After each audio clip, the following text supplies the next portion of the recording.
धैर्य रखिए। जीवन में कभी कभी आपको अच्छा पाने के लिए सबसे बुरे दौर से गुजरना पड़ता है। समय कभी भी एक जैसा नहीं रहता। उन्हें भी रोना पड़ता है जो बेवजह दूसरों को रुलाते हैं। अपनी पीड़ा के लिए संसार को दोष मत दीजिए। अपने मन को समझाइए। तुम्हारे मन का परिवर्तन ही तुम्हारे दुखों का अंत है। स्वयं को कमजोर कभी मत समझो। अगर आप गिरते हो तो उठने का प्रयास करो। लड़ो। पूरी निष्ठा से अपना कर्तव्य, अपना कर्म निभाओ। बाकी सब मुझ पर छोड़ दो। हमारा खुद पर विश्वास होना बहुत ही आवश्यक है, क्योंकि हम अपने रास्ते पर खुद चलते हैं।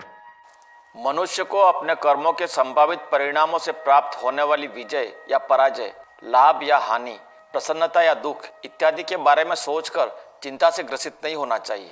हे अर्जुन, व्यक्ति जो चाहे बन सकता है यदि वह विश्वास के साथ इच्छित वस्तु पर लगातार चिंतन करे। कोई कुछ भी कहे, बस अपने आप को शांत रखो, क्योंकि सूरज कितना भी तेज क्यों न हो, समुद्र सुखा नहीं सकता। जब कोई हाथ और साथ दोनों ही छोड़ देता है, तब कुदरत कोई न कोई उंगली पकड़ने वाला भेज देता है। उन्हीं का नाम श्री कृष्ण है। सिर्फ दुनिया के सामने जीतने वाला ही विजेता नहीं होता, बल्कि किन रिश्तों के सामने कब और कहां पर हारना है, यह जानने वाला भी विजेता होता है। जहां आपकी कीमत नहीं हो वहां पर रुकना अनुचित है, चाहे वो किसी का घर हो या किसी का मन। मुश्किलें केवल अच्छे लोगों के हिस्से में ही आती है, क्योंकि वही लोग उसे बेहतरीन तरीके से अंजाम देने की काबिलियत रखते हैं। समय से पहले मिली चीज़ें अपना मूल्य खो देती है, और वक्त के बाद मिली चीज़ें अपना महत्व। जैसे जल में तैरती नाव को तूफान उसे अपने लक्ष्य से दूर ले जाता है, ठीक वैसे ही इंद्रिय सुख मनुष्य को गलत रास्ते की ओर ले जाता है। अपनी इच्छा शक्ति के माध्यम से अपने आप को नई आकृति प्रदान करें। कभी भी स्वयं को अपनी आत्म इच्छा से अपमानित न करें।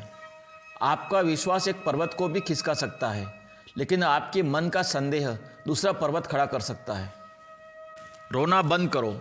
अपनी तकलीफों से खुद लड़ना सीखो, क्योंकि साथ देने वाले भी शमशान से आगे नहीं जाते। हो सकता है हर दिन अच्छा ना हो, लेकिन हर दिन में कुछ अच्छा अवश्य होता है। समय जब न्याय करता है तब गवाहों की आवश्यकता नहीं पड़ती। संसार में परेशानी देने वाले की हस्ती कितनी भी बड़ी क्यों न हो, पर भगवान की कृपा दृष्टि से बड़ी कभी नहीं हो सकती। जो मन को नियंत्रित नहीं करते, उनके लिए वह शत्रु के समान कार्य करता है। प्रशंसा हो रही हो तो ज़्यादा सावधान रहने की आवश्यकता होती है। जीवन में कुछ भी स्थायी नहीं है, इसीलिए स्वयं को अधिक तनावग्रस्त न करें, क्योंकि परिस्थितियां चाहे कितनी भी खराब क्यों न हो, बदलेगी अवश्य। नकारात्मक विचारों का आना तय है, परंतु यह आप पर निर्भर करता है कि आप उन्हें कितना महत्व देते हैं। प्रेरणा का सबसे बड़ा स्रोत आपके अपने विचार हैं, इसीलिए बड़ा सोचें और खुद को जीतने के लिए हमेशा प्रेरित करें। जो लोग बुद्धि को छोड़कर भावनाओं में बह जाते हैं, उन्हें हर कोई मूर्ख बना सकता है। जिसने मन को जीत लिया, उसने पहले ही परमात्मा को प्राप्त कर लिया, क्योंकि उसने शांति प्राप्त कर ली। ऐसे मनुष्य के लिए सुख दुख, सर्दी गर्मी और मान अपमान एक जैसे होते हैं। मनुष्य अपने विश्वास से निर्मित होता है। जैसा वो विश्वास करता है वैसा वो बन जाता है। हमेशा याद रखना, बेहतरीन दिनों के लिए बुरे दिनों से लड़ना पड़ता है।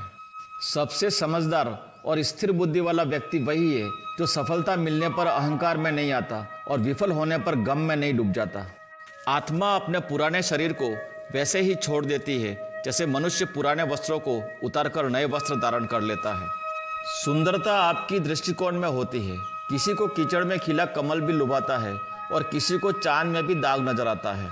जीवन में कभी भी किसी से अपनी तुलना मत कीजिए। आप जैसे हैं सर्वश्रेष्ठ हैं। जिसने मन को जीत लिया उसके लिए मन सर्वश्रेष्ठ मित्र है, किंतु जो ऐसा नहीं कर पाया उसके लिए उसका मन उसका सबसे बड़ा शत्रु बन जाता है।